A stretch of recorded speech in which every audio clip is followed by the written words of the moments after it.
I think I am live, but nobody's in the chat yet, so I will hold off.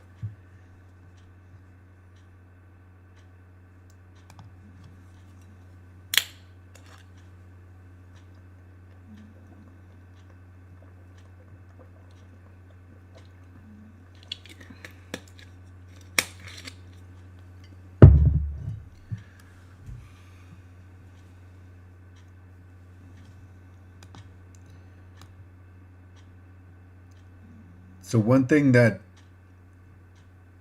goes on with the live stream is I'm on a delay, and it's like a 3.5 second delay. So right now I use the standard software. That's OBS. I'll probably upgrade to that at some point along with my video. Let's see if I can get more on the screen. Let's see. And so today we're going to go over a bunch of questions. I've got these on the screen pulled up, but I'm waiting until it's so the stream just, I mean, we just hit the time to start, so I'm still waiting on people to join. Nobody's joined yet, so that's what's happening, and I'm on a delay, and I've already started the stream. So what I'm anticipating is you're going to watch the stream, and then there's just going to be me waiting, and so it's a balancing act. Kim just joined. Kim, it's just you and I right now.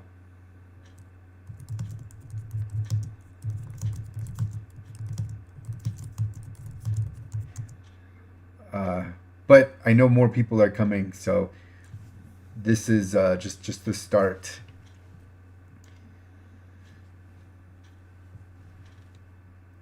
So one interesting thing too is that I'm talking, but I think the chat is in real time, whereas I'm on a delay, and so that's also. I would like to have it to where there's not as much of a delay. I am going to buy a new computer at some point in the near future, so that I have better processor.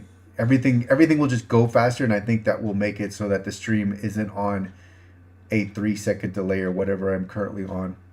The 3 second delay is really it does make it more difficult. Um, Running into YouTube, you're getting the audio and video cutting out. I'm not seeing that on my end, that the video is cutting out. I think I would notice it on my end if it was. I'm not logged into the ADA book on my phone, so um, I would have to buy a membership for myself. Hi, Mike. Yeah, let me know if I'm cutting in and out. Definitely let me know. I don't know if I can do anything about that, but I will attempt to do that.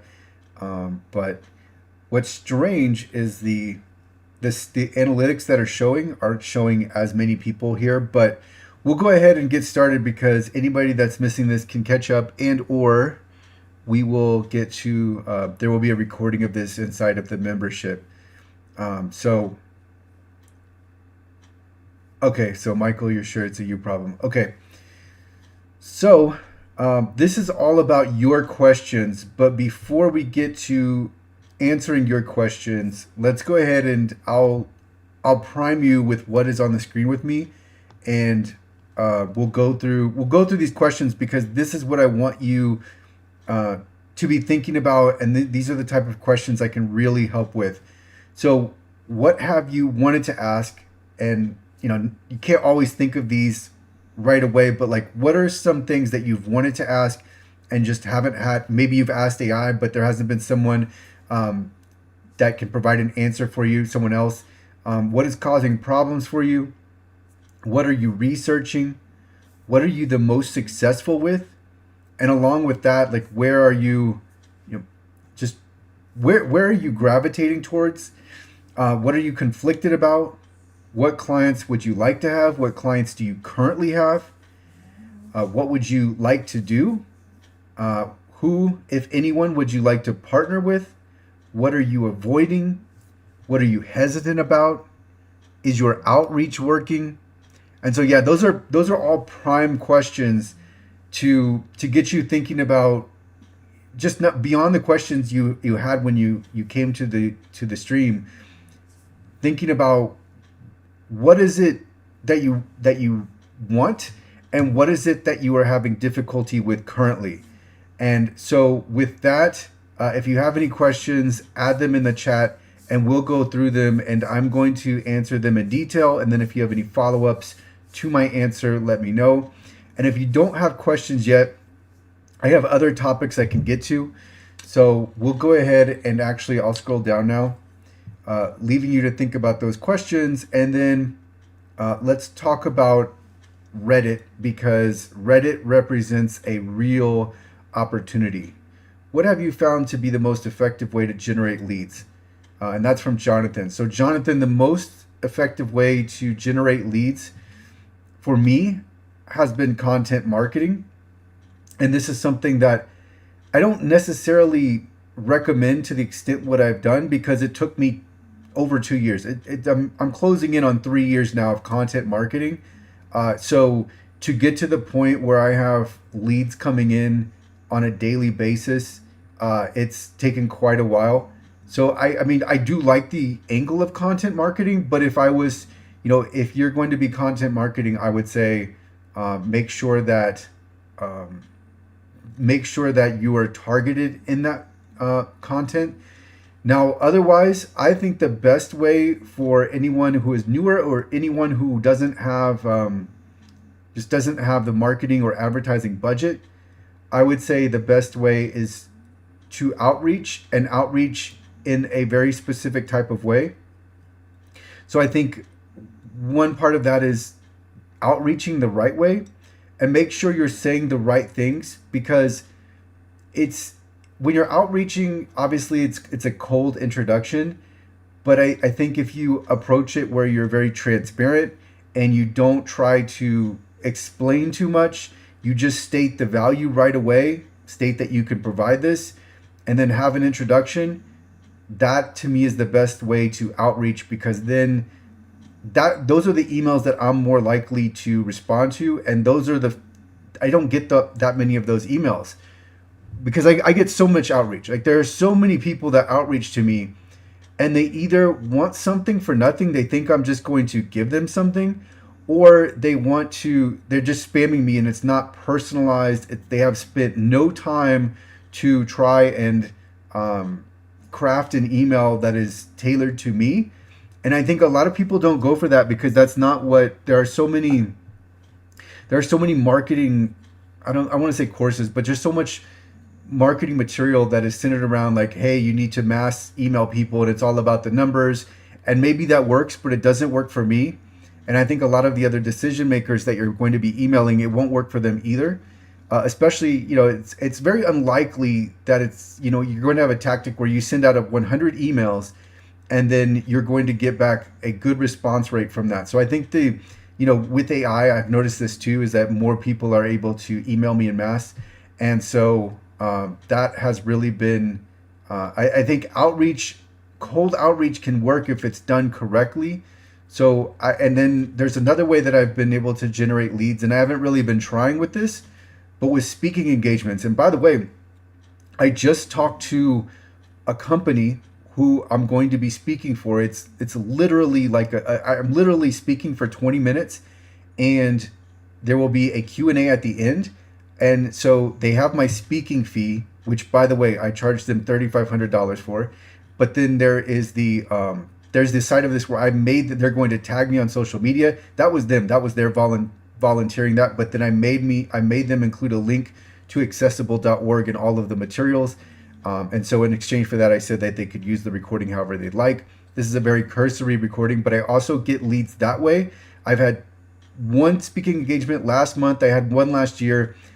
They're increasing. I think I'm going to get invited to more and more things. So I think that's another way to generate leads, and that's the way you get these speaking engagements that I would recommend. Obviously, I'm more general, but I started a long time ago. So I think now the best way to get speaking engagements is to hyper specialize. If you hyper specialize, you become the person for that specific thing, and that's going to really open you up. So for me, those are the effective ways to generate leads. Except for I don't do outreach. I don't engage in outreach, but at this point I don't have to, and it would really be something where I could hire people to do it, but I just don't. That's just I like people. I like when people are coming to me because that way it's so much easier. Let's see, and by the way, Jonathan, let me know if there's something a follow up to that. Mike wrote, I struggle with getting the balance right between client delivery and outreach business development tasks. I have an irrational fear that if I don't focus on the delivery, then my clients will be mad. All right, so let me think about that for one moment while I drink my water. So I think you answered part of your question in the last part of there. You said irrational fear. So sometimes we know something is wrong, but we continue with that path anyway. But let's see. I struggle with the balance, right? Yeah. So I mean, that's a constant. That's a constant balance, especially when you're a solo owner operator. And by the way, I am as well. I hire contractors, but I haven't outsourced most of my work. I outsource strategically. So it is a balance, right, between working on your client deliverables and the outreach. And when I say I outsource, contractors are taking care of all of the work. I don't. I will intervene where I'm needed. I will supplement where needed, but it's not like I'm the one auditing, and it's not like I'm the one remediating. I will fill in anything that's necessary, but I'm not the one actually doing things. So that helps free up my time. So I think that could be a potential avenue here is looking to contractors, and if you can rely on the contractor, right? Like it took me a while to get to the point where I'm comfortable with the people who I'm contracting with. So that's another part of that. But just speaking to as a solo owner operator, you've got your client side where you're fulfilling the services, and then you've got to continually generate more leads, right? You want to get to that point where you have recurring business. And I think a part of that is what you're doing is that you are providing a great service, so that in itself is marketing. And I think that's underrated and overlooked because it's more of a long-term approach. But when you do things the right way, people come back to you. When you make it easy, when you have a streamlined process to where everyone understands exactly what they need to do, or exactly what to expect, then that makes it easier on your side. I can tell you one of the things that I do in my agreements is I state out the process.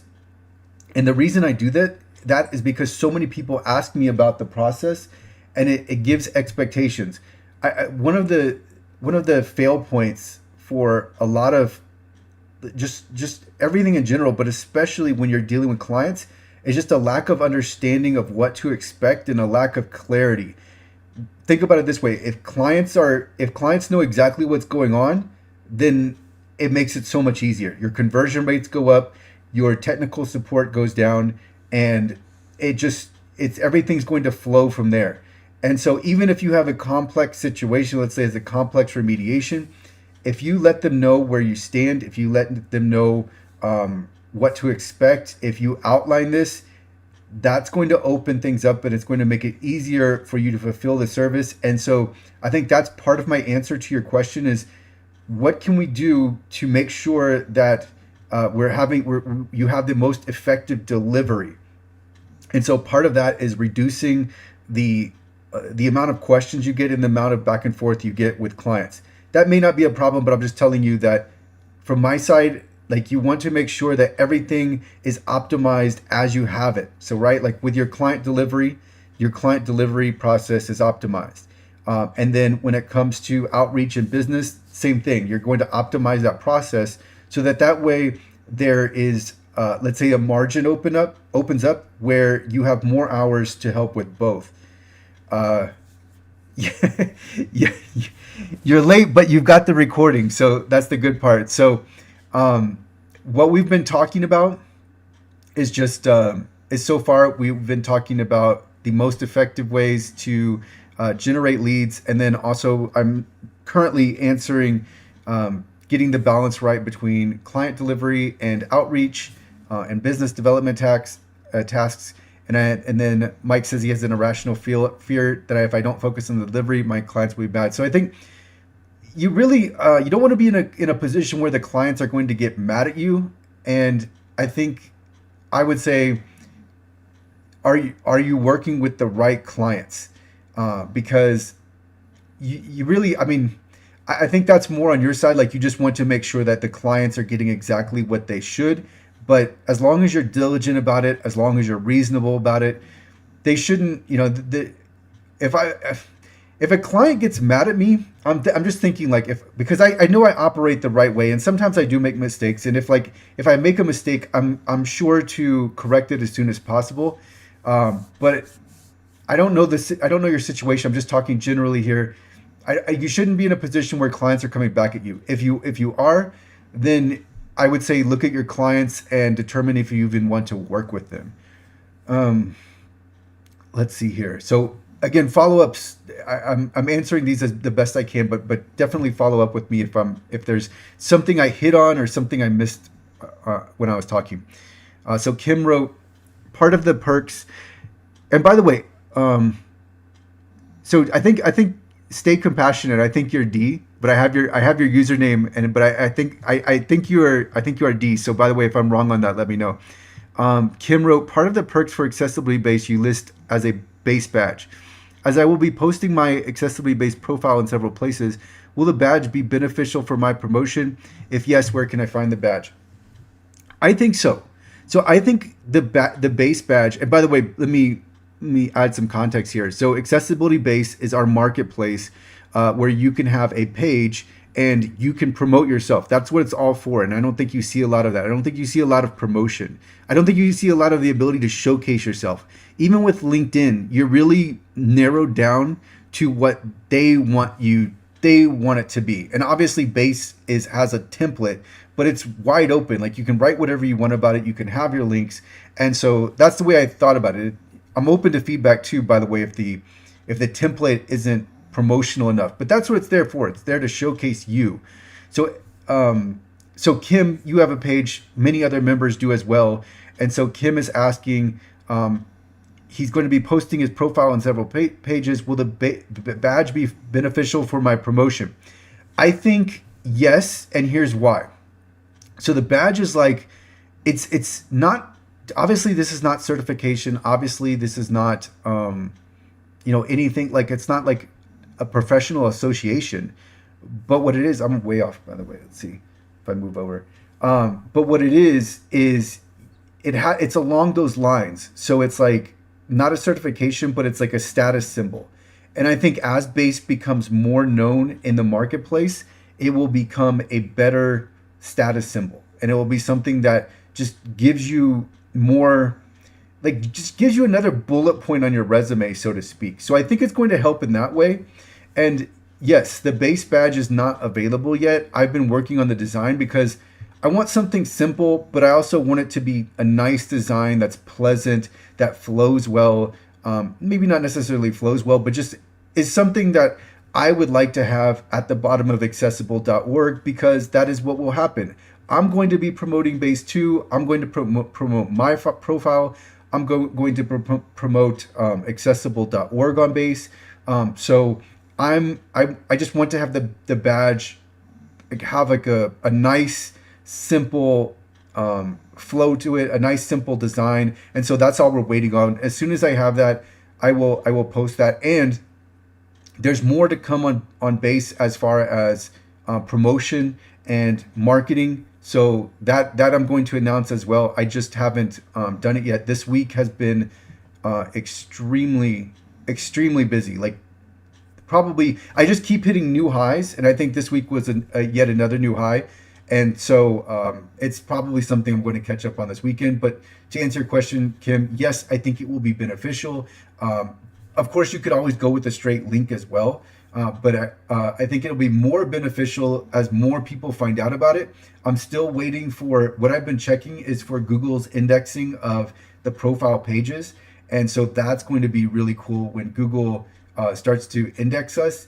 And so I think what you're going to see is Base is going to, it's going to resonate really well in Google. And then so more and more people are going to start thinking like, hey, I want this page too. And so the more people that join, I mean, this is just the very beginning, right? Like the benefits that you're seeing, the ability to promote yourself, how I'm posting on LinkedIn, this is just the very, very beginning.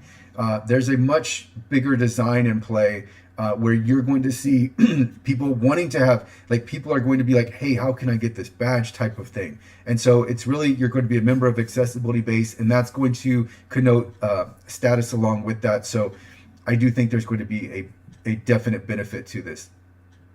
So Jonathan wrote, how do new accessibility businesses compete with DQ level access on trust rather than just price? Clients are scared of lawsuits. How do you prove you're safe without years of case studies? I don't use any case studies, none. And I don't, clients, I would say probably every, let's go with every seven prospective clients will ask me for references, and I don't give them. I don't give them any references. I don't give them any reviews, testimonials. I don't do any of that. And sometimes that's a sticking point for them, but it's not usually the sticking point. Usually when I lose a client, it's because I refuse to go along with their procurement process. And it's because I refuse to, like, there'll be something they'll tell me. I'll tell you, recently a client asked me for my resume and I would not give it to them. And that even wasn't a sticking point. The sticking point was, or no, it was a sticking point, but that was among others. So I don't, like, clients ask me for stuff and I reject it frequently. So it's not a matter of case studies. Let's see, how do new accessibility businesses compete with DQ level access on trust rather than price? I think part of that is your longevity. So you have to convey your experience. This is what I've done. This is what I've accomplished. Give them something tangible to work from. And I would also say the more real you can make this, because I would say a fault of DQ and level access is they're not real. Like they're abstract. Like think about when you go to their website. Do you get met with a person? Is there someone who you can go to and identify as the face of the franchise, so to speak? There's not. And I think that is where they are actually failing, is they don't have anybody that's a part of their brand. And I think what a lot of people are looking for is like, who am I actually working with? So I would say you can actually turn it around to where you have more advantages over them than they have over you. So on trust, I would say, look, the more you have about your credentials, your experience, potentially even who you work with, if that's okay, the more education you have, the better it's going to look for you. And one thing I haven't done with accessible.org that has also been something it's been on my to-do list, it's just not a priority, is I want to bring more of my contractors and have them have a profile photo on accessible.org to let everyone know you work with a team. So I think that can help. When people see you're connected to other people, that can really help. And you say clients are scared of lawsuits. How do you prove that you're safe without years of case studies? So I think knowledge about the lawsuits, right? Like if you can show that, hey, like I understand what's exactly going on here. This is who I've worked with, what we've done. So I think that gets into your case studies question, but not necessarily like, here's the client I've worked with and here's what we've done, but just like your general process. Like we approach this meticulously, and this is exactly what we do step by step. And then getting into the details. Like the details are so important. This is another failure on the part of the enterprise accessibility companies. Is a lot of times they won't get into the details. They want you to contact them for the details.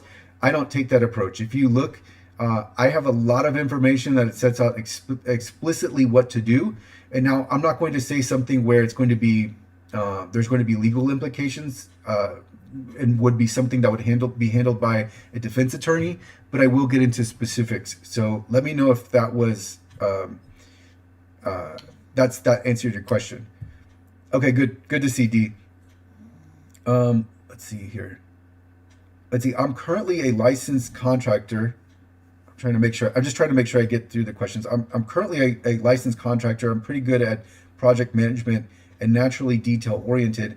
I'm considering focus on VPAT and ACR specifically. Would love your thoughts. Well, my thoughts are that I've focused in on VPATs and ACRs because VPATs and ACRs to me are they're in demand. Like we're just seeing it over and over again. Where they're in demand, and like you can't get around them, and that's that goes along with the demand. But I love that idea, and I think for if you're starting out with that, you have to. I think I would have the education on my website, and I would be very thorough about that, and I would try to like one of the parts about education is if you're educating, you're selling, because when people are learning about it, they're naturally going to go through you because why would they do this themselves, right? Most people cannot even come close to doing this themselves, so they're going to go through you. But I would say VPATs and ACRs, there's not a lot of project management in that. It's just more the fulfillment of the services. So if you do want to get into project management, I would say that would be separate. But I love VPATs and ACRs. I think it's a great idea. I myself, if you've noticed, I went all in on VPATs and ACRs, and it's working out very, very well for me. It's something that I mean, you can look at it on my YouTube channel. You can look at it on accessible.org. You can see that I specifically chose to go after VPATs and ACRs. And one thing I'm coming around to now, I'm coming back to, is the serial website accessibility litigation, just because it's so easy and straightforward. And that's what I look for, right? Like the more clients I'm getting, the more I'm starting to optimize just for my clients. Like, because there are some clients that I don't even want. Like, I really do not want them because they're just a problem. And it's not necessarily their fault, but sometimes they're bound by their own restrictions and their policies, and I'm just not going to go for it. So for clients that make it difficult for me, I just, now I'm to the point where I have such a large sample size that I'm specifically looking for working with who is the easiest, right? Because I can get $100,000 contract, but how hard do I have to work for that $100,000 contract? I don't want to have to work for, like, I don't want to have to spend hours upon hours with administration. And Mike, this gets back to your question, is the balance between business development and fulfillment. When I'm spending hours on administration, I'm just losing, right? Like, it's just bleeding out money. So I don't want to do that. So I would say VPATs and ACRs are a great idea. Let me know if you have any follow-ups on that. Kim wrote, as a solo business, what is the best way to promote your services without sounding or appearing as a small freelancer? Well, that's a really good question. So I think you just have to be, transparent, but you also, I'm a solo owner operator as well. So, and I don't have any problems with, I suppose there are some times where an enterprise might question me, but it's usually not a problem. So I would say, as a solo business, promoting yourself, I would say paint yourself in a light where you are I just go back to the term face of the franchise because I think of sports, but like promote yourself as a brand, but then also indicate that there is more to the brand than just you. And so if you've ever worked with a contractor, then you work with contractors. And I tell this to people all the time, and it's never a stopping point for me, is that I tell them, look, I'm an owner, the founder and the owner operator, and I work with a network of contractors to fulfill services. I operate very efficiently and very lean, and that keeps it keeps everything more efficient. What I'm getting at there is the prices. I don't like to focus too much on the fact that I have very reasonable prices. I just let the prices speak for themselves. People can figure out whether you're reasonable or not, or whether you charge more. And if you charge more, there's nothing wrong with that. It's just it slides you into a different type of business model. So I would say promoting yourself is to give the indication that you're really strong, and then also you're the face of the brand, but you're not alone in providing services. And so you work with contractors, and I think also aligning with exactly what you are. And so I think also a part of this and just the way you come across is just your confidence. And so I don't, being the solo owner operator, I tell people that straight up, and I don't usually have a problem with it. I think I have sometimes. I think sometimes people look at me differently and they'll ask different questions, but that's okay. I think just the way you come across is very important. But in terms of promotion, I would say selecting, like talking about we or me is one other way to put it. So maybe not, don't make it just about you individually, make it about the entity. And so for you, Kim, it's about accessibility consulting. And so at accessibility consulting, we, and then here you just need to like for that to be true, you just need to be able to partner with someone or work with a contractor. Then you have the we part. And then you can even have a page on your website, people we work with. But I would focus on the brand, and then I'd bring you along with the brand because you are the face of the franchise. So I think my answer to that is the way you come across, and that you're also transparent about the fact that you are the brand. Maybe led by Kim is accessibility consulting, led by Kim, and just the way you position it, I think, is the most important. It's not that you're a solo owner operator; it's just the way you position it. And I think if you give me some specific examples of your promotion, I can talk more about that. But I do this as well. Like I'm a solo owner operator. Jonathan wrote, "That's really helpful. Thanks. Do you provide any guarantees? Can you elaborate on what type of guarantees? Is this like I guarantee you won't be sued over ADA compliance?" I can answer that. Let's see. D wrote, "What's the best sources for finding competent contractors?" Oh, that's a really good question. Best, oh yeah. So Kim wrote accessibility based, which is true. Which is true. I can tell you, the people in this chat. I mean, the people I know, like Kim and I know Mike, they're really really good. But accessibility based, yeah, I mean, definitely that's true. And I will tell you how so accessibility base is brand new. And by the way, like I created it, and it's not anything that's like nobody's like, I'm not sitting there scrutinizing anybody's profile though. So it's like anybody can be listed, and you'll see over time more and more people will be listed. But I'll tell you how I found my contractors originally was they reached out to me. One of them cold messaged me on LinkedIn, and one of them cold emailed me, and they worked out great. Now it wasn't like I was like one of one, but I'm always receptive to people. Like when people reach out to me, like if it's genuine, I'm usually receptive to that, and I will at least entertain the idea. And then, so I think that's one of my answers, is that I'm just open to the idea that someone can be great. And I think a lot of people shut that down right away. But what doesn't work is when someone doesn't give themselves a chance right away. So when someone messages me and they're like, I get the same message that they've sent the last 15 people. Hey, usually it's an Indian company and it's about PDF. We're the best PDF solution, etc. If you just give me the same message, the general messaging, and you're not specific and you don't tell me why I should go with you, you can't give me the "we're the best" line, because everybody says we're the best. I have to know for something for you have to give me something tangible to go on. And so the way I found my contractors is they reached out to me. They were up for a Zoom right away. And by the way, that's the way I work. Like I don't put things off. If I'm interested in working with somebody and I have the opening, that's the other part, is I have to have the need, then I'll go for that. And so my lead auditor and my lead developer, who are amazing, both reached out to me, and one was on LinkedIn. I would say I would look on LinkedIn. That's what I think is the best place, unless you want to go through Upwork. I think you can find talented people on Upwork. The problem is they want you locked into their platform, and then so you can end up paying fees. So I think if I was to use Upwork, what I would do is I would look at their name. If you can get their first and last name, or if you can get any type of branding from them, then you can search for them online, and then you don't have to go through Upwork.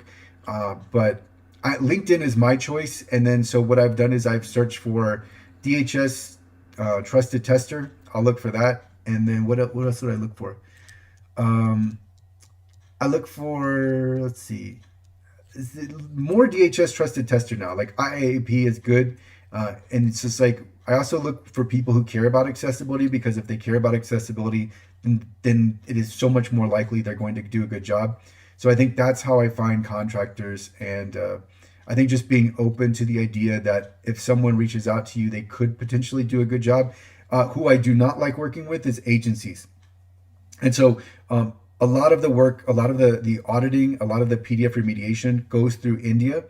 And I do not like, and especially when someone crosses me and they indicate it's them, and then they revert back to like, oh, we're an agency. That is an immediate, that's something where immediately I'm disinterested, because one, you basically lied to me. And then two, I don't like, with an agency, we're back to the point where it's like, I don't know who you are, like who's responsible for anything.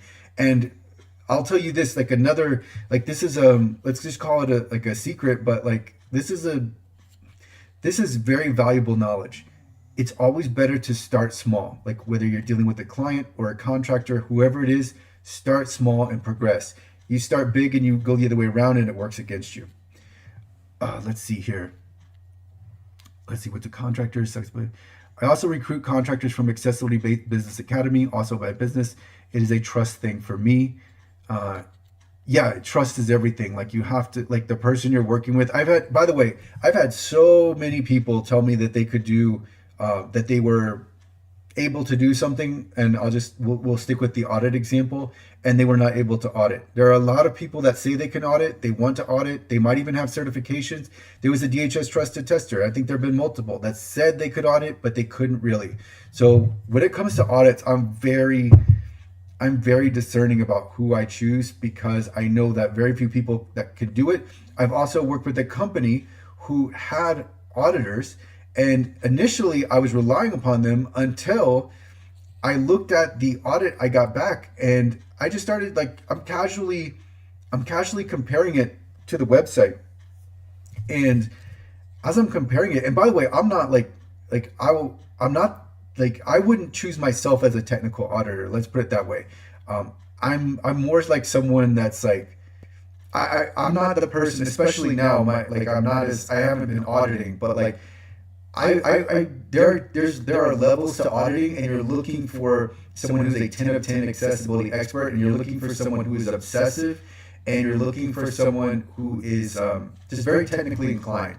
But I worked with a company, and I thought like they were going to fulfill all of the auditing for me, and I get back in audit, and I'm looking at it, and I'm like, I was like, you missed this issue. And I was like, how would you ever miss this issue, right? Like, it can't be this obvious. Like, I can understand, like, this is a human exercise, right? So it's understandable if somebody misses an issue. That's not what I'm getting at. What I'm getting at is that there was a very obvious issue. It's like, if you were auditing this website, you would not miss this issue because it's very apparent. And I can't remember what it was, but my point is that if I'm the one finding issues and I'm the one correcting your technical experts, there's a real problem. And so there's a lot of people that say they can audit and they absolutely cannot. Let's see here. My question concerns providing guarantees to strengthen offers, e.g., well, it's really hard to, I mean, what exactly are you guaranteeing when it comes to your audits or ACRs? I would say, I don't look at it so much as guaranteeing the output so much as I do guaranteeing the process and the integrity of the process. And so I have my process listed out, and I haven't had a problem with that. So when it comes to guarantees, it depends. It's an angle I haven't taken, so maybe it could be successful. But I don't think people are necessarily looking for, hey, like we're going to find at least 99.9% of your accessibility issues. It's more just like, can you guarantee that the work is done the right way? What is your process? What do you use? Do you rely upon X tools? I think that's more what people are looking for, rather than like, we guarantee that we'll never miss an accessibility issue. So that is the path I would go. For example, if a customer finds major issues that we didn't, will we provide a refund? They shouldn't be, right? Like, there should never be a case where that is, I know what you're saying, I know you're not saying that, but you're providing a refund. I wouldn't provide, I don't talk about refunds. You don't want to. You don't want the. You don't want the clients. You don't want the clients to be thinking in a refund mentality. So I wouldn't even go that route. If you get sued, issues that were not caught by our VPAT audit, we will provide a refund. Well, usually, and this is just me talking more broadly because you mentioned this. So with websites, VPATs really don't concern websites. They just their products and services of which websites might be a web page might be a part of, or if the website is a product itself. Then it could be implicated. So I know that's not your question. That's just me going on a tangent. But if you get sued, we will provide a refund. Again, I don't talk about refunds. It's not in my agreement. And in fact, I actually disclaim like, hey, we're not responsible, etc. By the way, and if you want to see my agreement, it's inside of the business course. You can see the exact agreement that I send to clients. It's in there. But as far as like refunds, I don't even talk about refunds because this is a really good point. You don't want people focused on what they should not be focused about. Jonathan, you very likely do provide an excellent service and or your contractors. So that's not even something that really you'd be coming up with because it's not like a concern for you. If you want to go this route and you want to talk about it, I can understand.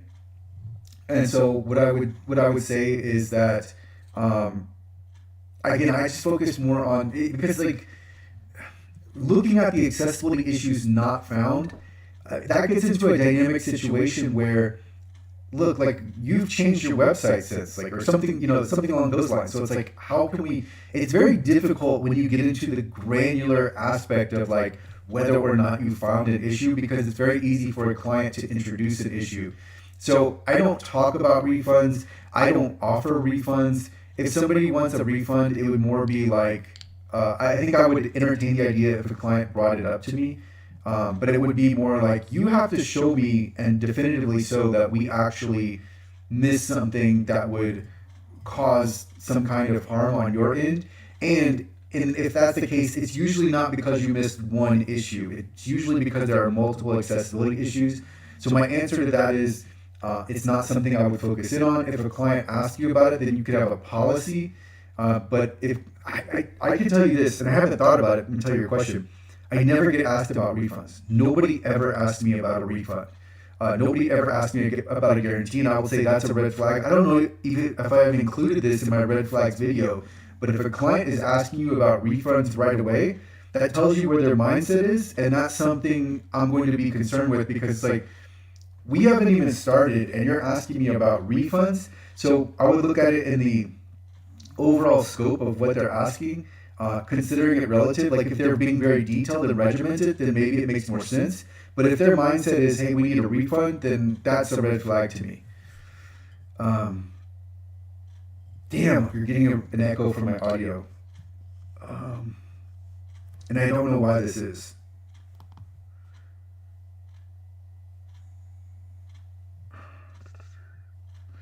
I don't know. I don't even know. I don't know. Like I'm live, so it's like difficult to adjust the audio, but I don't know why there'd be an echo. There's only one microphone, and I think it's in. So, and I'm not playing it on multiple. Let me see if there's anything here. I have myself on mute, the audio on mute, so it shouldn't be the case. Okay, so we're just going to continue on. Let me know if the echo is horrible. I don't even know what to change about this. But let me see. Let me actually mute myself and see if that helps. So I'll mute the audio on my end, and we'll continue on. And I don't know. I'm talking more slowly now because I'm just thinking about the echo.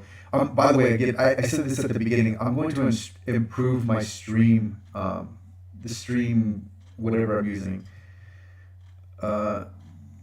Stay Compassionate is D. He just rejoined us, and so I think yeah, D, you have access to the community too. You'll be joining.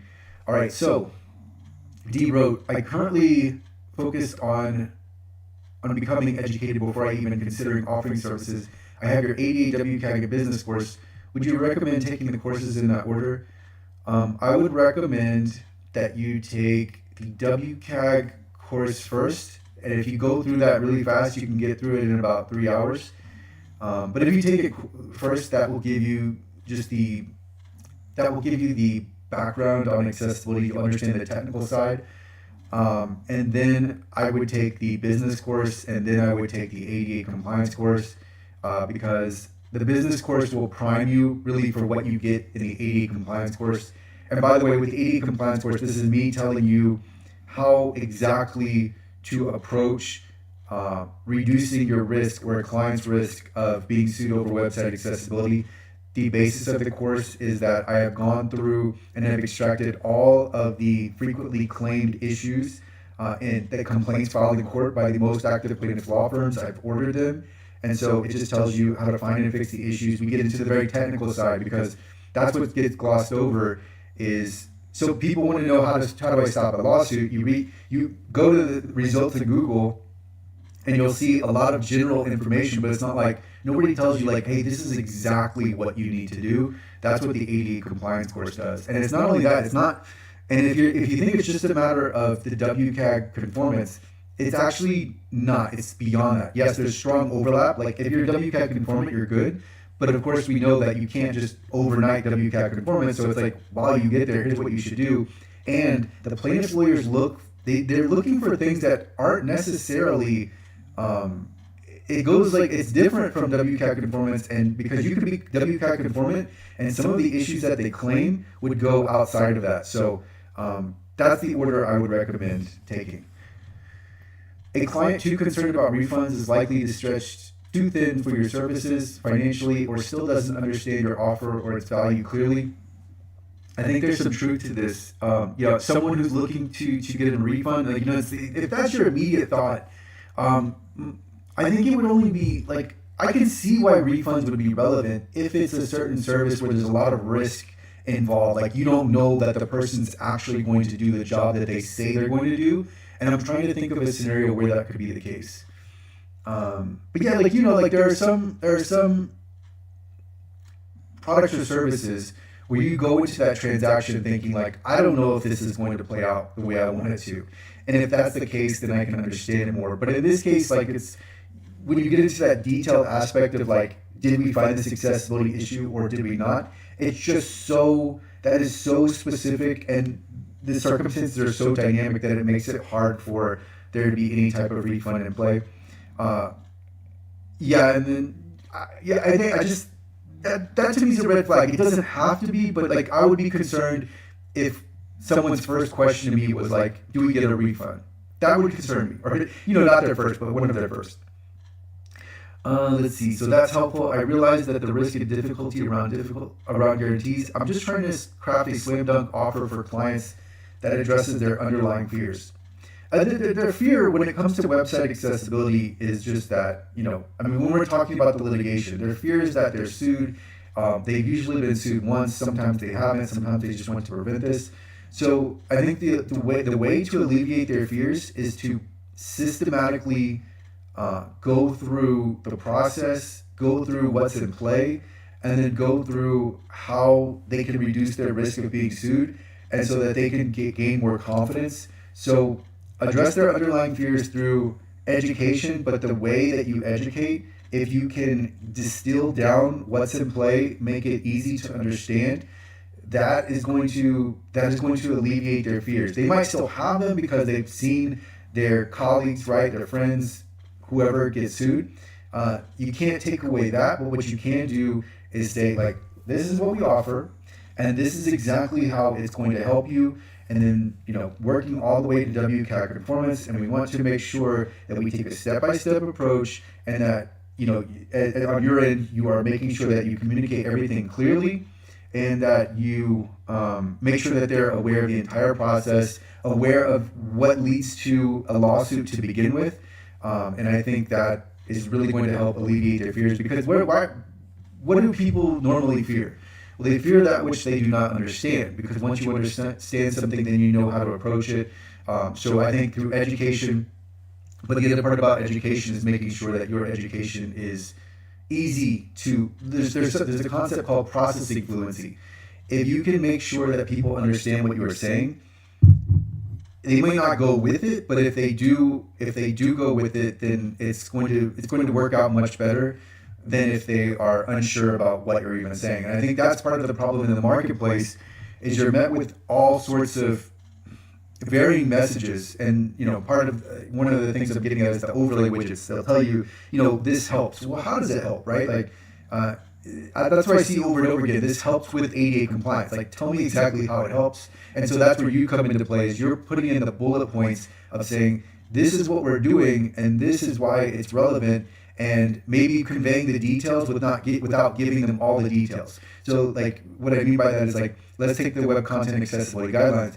We are going to make your website WCAG 2.2 AA conformant. You're not telling them all of the bullet points under that, right? So all of the 55 bullet points, but you are giving them maybe one or two examples that they can work with, and then tell them, like, we're going to work with 53 more of these, and we're going to go through your website, we're going to find them, and then if you're offering remediation, this is what we're going to fix. And then after we fix, we're even going to validate our fixes to make sure that we have taken care of all of these. And then once we do, then we can provide you documentation. Once you have that documentation, then the client has something tangible that they can hold on to, and I think they can feel better about that. Kim, I'm so glad that the echo is not that bad. It's really bothering me, but I am going to up my live stream game right now using OBS, but it just sounds like you're speaking into a fan. Like, I'll show you guys. This is a I think I'm making sure it's visible. This is a Blue Yeti microphone, so it's actually a professional grade microphone. So I don't know why it's not. I don't understand what the problem is here, but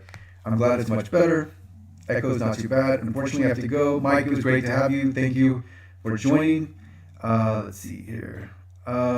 Kim, I'm also in your group, your school group.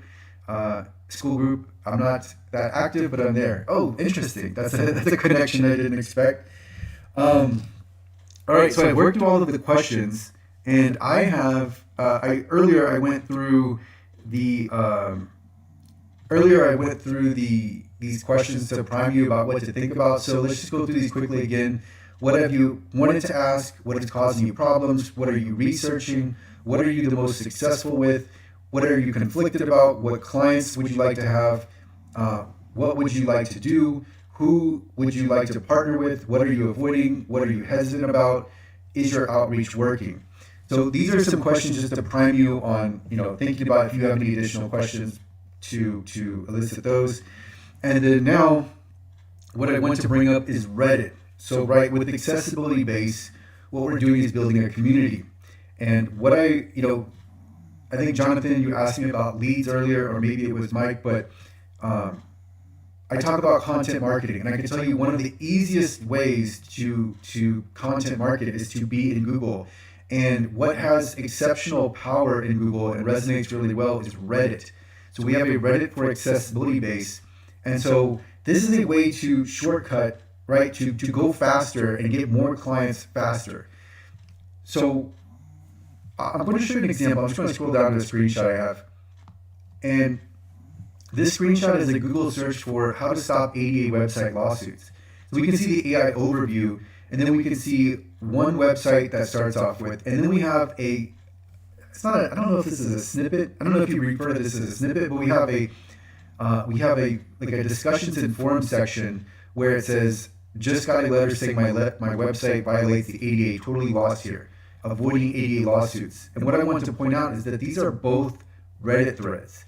And so what I am proposing, what I'm suggesting is that you educate through Reddit, and Reddit works really well with casual discussion. This is not it's not a matter of you having, writing a technical write-up. It's more of just like organic discussion, how people really talk. And so we've got Reddit Accessibility Base. And so what I want to do is I want to build a community where you can educate through your posts, right? Just talking to people direct, like in a way that they would understand. And then you can link to your accessibility-based profile. And so this way, who wouldn't love to have their link, get leads from those Reddit posts that I just showed you, right? Like going back to the screenshot. Imagine if you have a comment here where you're answering this question and you're able to comment because you can, you're not going to be flagged for promotion. And so what I'm getting at is, with accessibility base, what I want to start to do is have it to where you educate through your posts, and we're all organically contributing. So it's not like it's that's what's needed, right? You can't just start a subreddit and immediately start ranking. But if you have organic discussion, and if it's coming from multiple users, then you can build that up, and we can have our own Reddit forum where we're asking these questions, and then with accessibility base, you're going back to your page and you're stating like, hey, here's what I offer this service, right? Like if you need help with making sure your website's ADA compliant, etc., here's what to do. And by the way, I offer this service. Here's my accessibility base page. Reddit resonates extremely well. I don't see this going away anytime soon. This is a way to shortcut the system. You don't have to have your website, but your website's not going to rank anyway unless it's authoritative. So now you can rank on Reddit. And so, and it's, I'm the one that's the moderator, so it's very easy for you to promote yourself, because as long as you're linking back to accessibility base, you're in great shape. So this is a way where you can get leads directly. Michael wrote, speaking of Reddit, are there any other good accessibility subs that you would recommend? Already joined our accessibility. Would you be good for cross-posting as well? Yeah, I'm fine with cross-posting.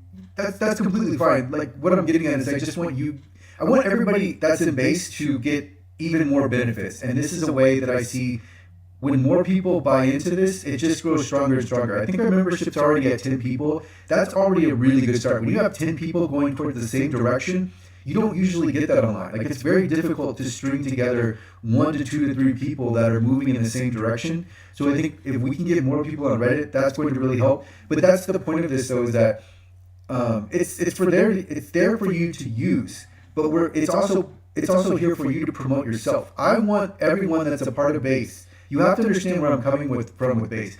I want everybody that's a part of base to see leads come in, to see job offers come in, to see more and more income come in through their participation with base. So it's there for you to showcase you, but you can, it's also there for organic discussion. So it doesn't have to be all just like, here's education, here's how to stop a lawsuit, and then also I'm here. So I think, reposting subreddits, that's perfectly fine.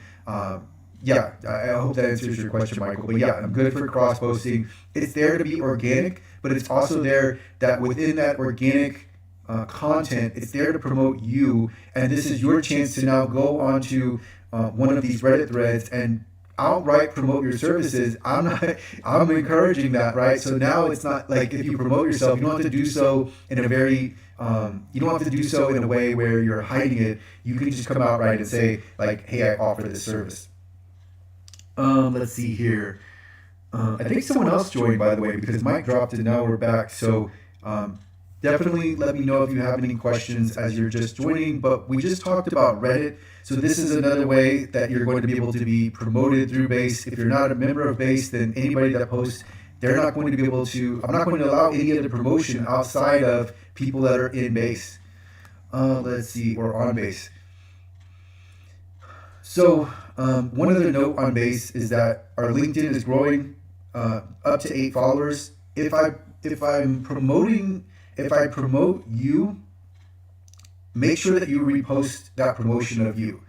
And so what I'm doing is I'm taking the Base profile, distilling it down to like 3 or 4 lines, and then I'm basically showcasing what you offer, and then tagging that on LinkedIn, hashtagging it. So make sure that if I do promote you, right, which everyone who's on Base I'm promoting, make sure that you repost on LinkedIn. That's all I'm asking for. It was before, like link to Base. You don't have to do that anymore. The only thing that is required is that you repost your post on LinkedIn, and this is all your own promotion. So it's this should be something that's fairly easy, right? Like you don't have to do anything besides repost your own promotion.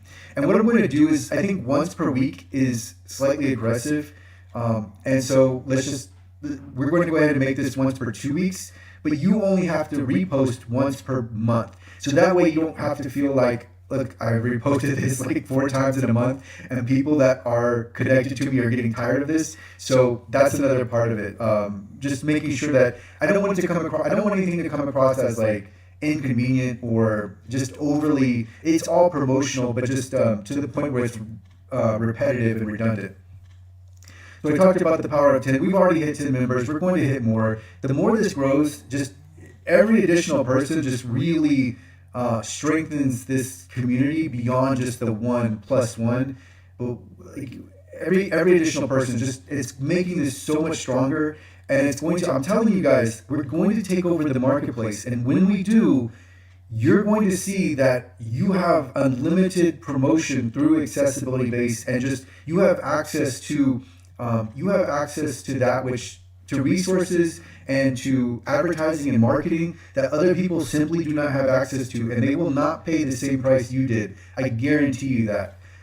So another part of this that I wanted to add in here is to gravitate towards a specialty. Go ahead and focus in on one thing. D, you asked me earlier about VPATs and ACRs. It's not necessarily that you couldn't just focus on VPATs and ACRs, but what if you hyper specialized in VPATs and ACRs for healthcare, for example? That could be something, a way to differentiate yourself, and a way to rank in Google faster is that if you're focusing in on just one specific niche, or maybe one or a few, maybe it's just health in general. I focused in on health, so that way it's like doctors, dentists, etc. And I think what is happening is that there are niches that are specifically looking for accessibility services that are tailored to them, but that do not exist. It's an idea. It might not work out, but it is a thought. Is that if you specialize in health, which is an absolutely enormous industry, then you could be the go-to person for that, right?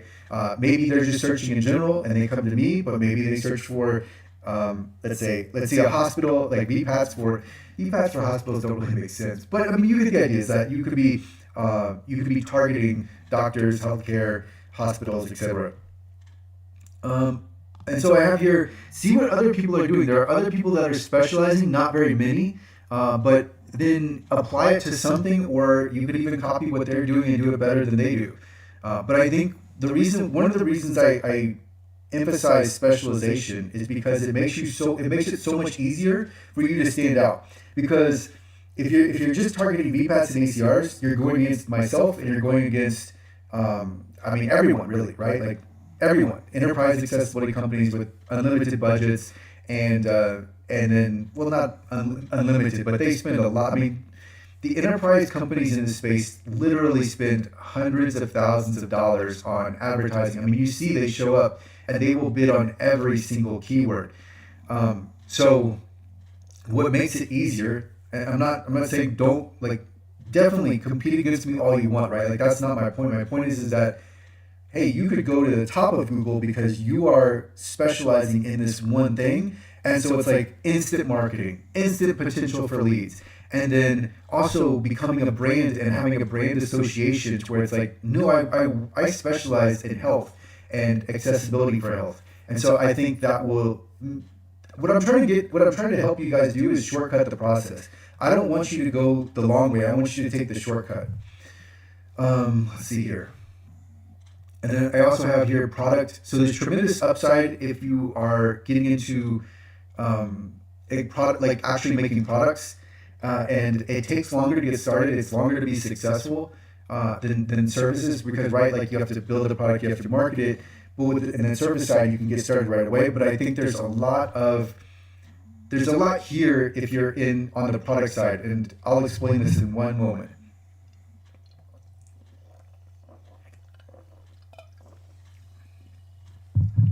All right.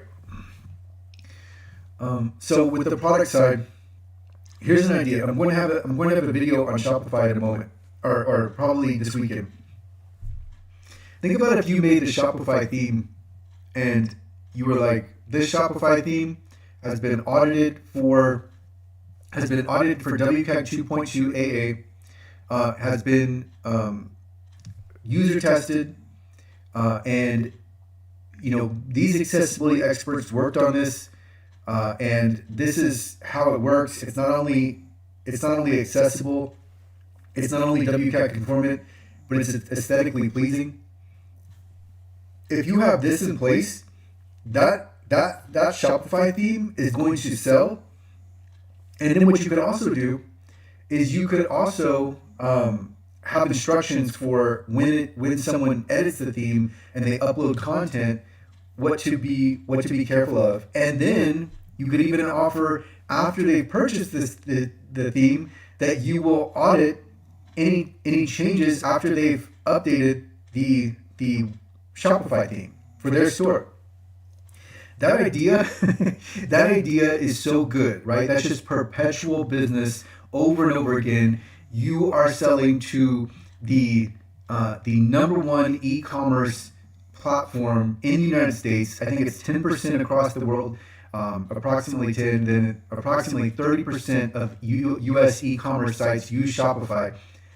Why not do that, right? Like, if you have the technical ability, that is, you just tap into this immense Shopify market, and now you're inside of the market. So rather than being on the outside looking in, you're on the inside and getting the supplemental business from it. And then that could lead to perpetual business.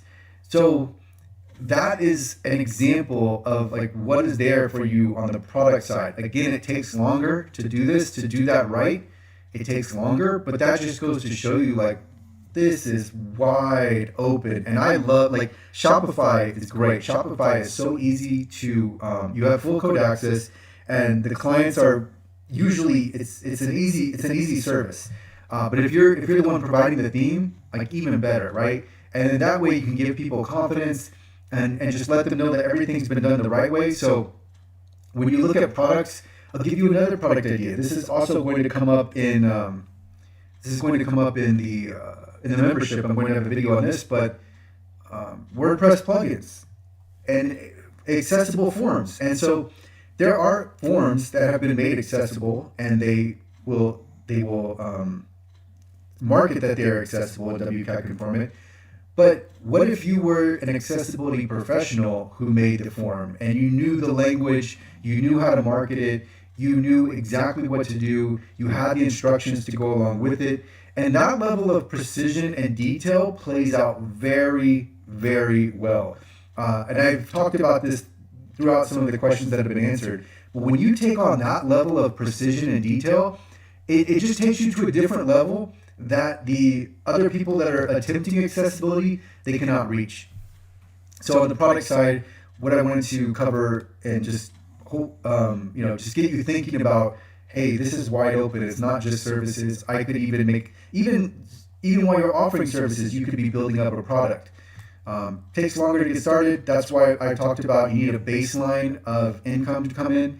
But once you have that baseline and use the services for your baseline, then you start running away with things, and then you start really looking for the upside with products if you wanted to. And you can also take your product side further, and you can start to leverage contractors, which we've talked about, to where you're hiring people that offer accessibility services, and then you can use those different people. Let's see here, product. Talked about products. Speaking at events, this is something that's coming up more and more for me, but this comes along with hyper specialization. When you start to specialize, then people start to look for you for speaking at events, which can lead to referrals, it can lead to leads, it can also establish credibility, it can also give you something to promote. And it's like, I'm speaking at this event. I don't usually do that because unless because I try to keep clients out of anything that I'm doing, because it keeps it easier on me. But I'm extreme in that regard. So you could easily be speaking at an event or it's a webinar or whatever it is, and that's something that you can promote, right? Like that's in a way it's a credential for you that you have spoken at this event. Look, I'm an expert. I'm speaking at these different events, the seminars, the conferences, whatever. And so that's a bullet point on your resume, so to speak. And that also helps you get leads. You also get paid for it. So it's just like wins all around. So, it's right here for you. If you start to specialize in this, then it's very easy to foresee a scenario where you are invited to a conference to speak somewhere. So and it pays decently, especially because this space is wide open. It's like there aren't that many people that are here for this. So this is also here for you. By the way, I'm almost done with my prepared talking points. So if there are any more questions, let me know, and we can get to those. But I already know the stream's already gone an hour and 10 minutes. But I am here if you have any more questions for this, and then if not, we'll finish up. Let's see here, partnerships. So this is another way that like you can open up your entire business just by flowing into one partnership. And it's not always easy to get this partnership, but once you have it, I mean, you're talking about like your entire business could be made from this. So here I put the ideas of HIPAA compliance and then real estate association. We know that real estate websites have been targeted in litigation. Obviously, if you're involved with HIPAA, you're already involved with compliance, there'd be more difficulty to partner here, but they need help with accessibility too. So, so it's right. I mean, this is right here for you. Like you just go directly to the source, and then it's like all of their members could potentially become clients for you, or you could be serving them along with the I don't know the association leaders, whatever it would be. Then you'd be at the very top, and you could help them provide the services, and they flow all down. So it's one way to get your business going really, really quickly. But if you're going to get these partnerships, you're probably going to need to start with some type of prestige or status. You can't just start fresh. So this is where you evaluate what is your experience, what is your expertise, do you have these different certifications, right? Do you need the certifications? So that's just like working through this progressively. But again, I wanted to show you that this is right here for you. It's right, like all you have to do is walk up here, and there are some associations, there are some memberships where you wouldn't even need that much experience to get started. All you'd need to do is demonstrate you know what you're talking about. Oh, good, the echo disappeared. Michael, you wrote HIPAA compliance and then the wink face. So what about that made you type that? So the audio is back to good again. I don't know I didn't change anything, so that's really strange to me. All right, so almost done here. Niche training, custom. So this is another thing I've noticed that's missing in the marketplace is customer service training. Also, just customer service services. If you were to offer customer service services, customer support services, it's wide open. Like it's just something that nobody's doing. I say this all the time. I can't do everything. I have so many ideas. I can't do everything. It's too much. Oh, HIPAA is misspelled? Yeah, probably. Like I type things so fast that how is HIPAA misspelled? Is it just, this is the correct, let me look at this. I have to look at this now. HIPAA. Yeah, let's see. Yeah, I did misspell it. All right. Michael, you're right. I didn't even, so the autocorrect didn't come up. The red line didn't come up, and I didn't even think about it. But yes, let's actually spell this the right way. All right, so HIPAA compliance with 2 I's, even though that's not how it's pronounced, right? Okay, so we've got niche training, social media training, not really there. People are asking about it. Damn it, I still misspelled it. HIPAA. There you go. Let's see here. So there's social media training is needed. If you could specialize in social media accessibility, it's very simple, but a lot of people think it's very complicated. I'm telling you, there's a niche here. Like if you wanted to do that, so that's available to you. And then I repeated. So right along with this misspelling, I repeat one of the topics is products, but right along with this with products is plugins. So that's another product that you have available to you. This is information, like, right, this is a part of the creativity I talk about. It's all here for you. So it's a matter of like, what do you want to do? And that's when I say this is wide open, like this is the start of me showing you that this is like, however you want to take this. There's so much here that's not being met by the current market providers. Um, and so Kim asks, I'm up to speed on Reddit. Can you briefly talk about the benefits for Blue Sky? So I'm new to Blue Sky as well. What happened with Blue Sky is uh, Twitter suspended my account, and I don't know why, but they just did. And I mean, with Twitter, I'm like, whatever. If you're going to suspend my account, fine. I'm not. I don't care that much about Twitter. Twitter was there though for the. I know Twitter can show up occasionally in Google, not that much for accessibility services. But with Blue Sky, I chose it as the alternative. More and more people are using it, and then it's just another way. Like it's another citation to you. It's another link to your profile. And then also, as I'm finding out, there are people that are genuinely using Blue Sky. So I think it's the same benefits of Twitter, just on a smaller scale. But I think we're increasingly see Blue Sky usage go up because a lot of subreddits have banned Twitter because Twitter is so restrictive, and they confine you so much that there are some very popular subreddits that only allow Blue Sky because Blue Sky is open, and so Blue Sky is growing more and more, and so I think there could even be social benefit there. So yeah, that's what's Blue Sky, but it's another way to have your brand name mentioned. And this is something else that just you should be thinking about.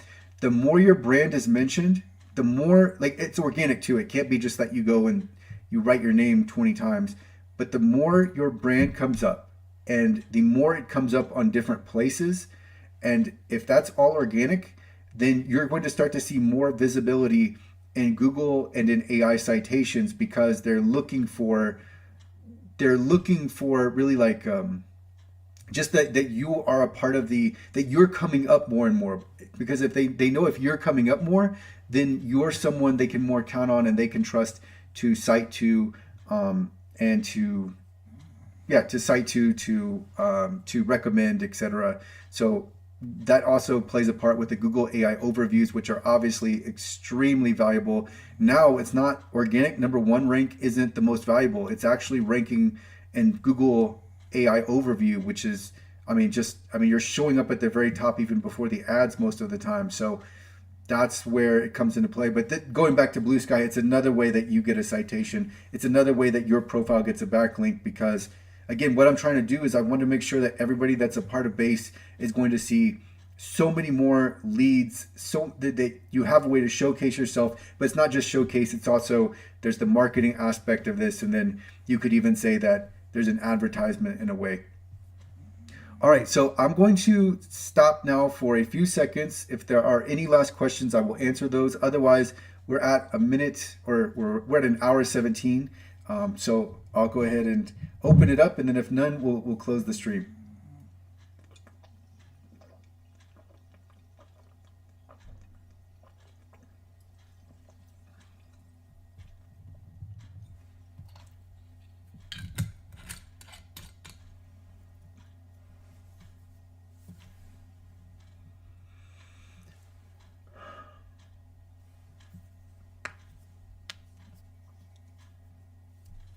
So by the way, thanks to everyone who joined. We'll have more.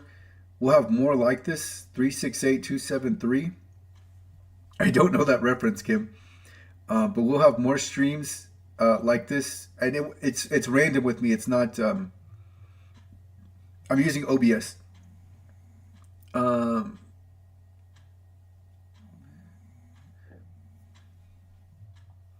Thank you, Mauricio. I'm glad it was informative. And yeah, like this is, you guys have bought into this, you guys have invested into this, and I'm going to make sure that you're going to see that return, right? Like, I don't know. I'm going to keep pushing. What I'm telling you is I'm going to keep pushing accessibility base through accessible.org because there's so much out here. There's so much opportunity. And I want you guys to be able to capture this in what you're doing. And so we're going to make sure that you are promoted. Thank you, Jonathan. I'm glad this was valuable. You're very welcome. And yeah, like I'm glad you're a member of the channel. Thanks for joining the channel. There's a lot to come. I know this is small to start off with, but we're not stopping here. This is just the very beginning. What a lot of people can't recognize when something's at the very beginning, people don't recognize, they don't see what it will become, but this is going to become very, very big. It's going to, we're not stopping here. This is just the very start. And so already I think there's value and benefit, but it's going to get a lot better. And so everyone that joins in early will especially be rewarded, because already there are benefits here to the early investors that people will not get later on. They just won't be available.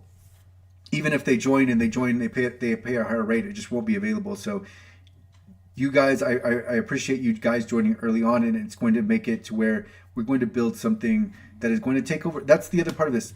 We are going to take over digital accessibility. And so accessibility base is going to be at the center of that, and so is this YouTube membership. And so that is what's coming. I appreciate you joining, and I'm glad this was valuable. And I don't see any other comments, so we're going to stop it here. Thank you all for joining. This will be a recording in the membership, so you can watch it on, if you have premium, up to 4, I don't know, it's like, you can watch it as fast as you want. I don't know, premium doesn't stop until like 8x or something ridiculous. But we'll have this up, and then also over the weekend, more content to come. I'm going to talk about Shopify. I know that video is coming for sure. So thank you all for joining, and have a good weekend.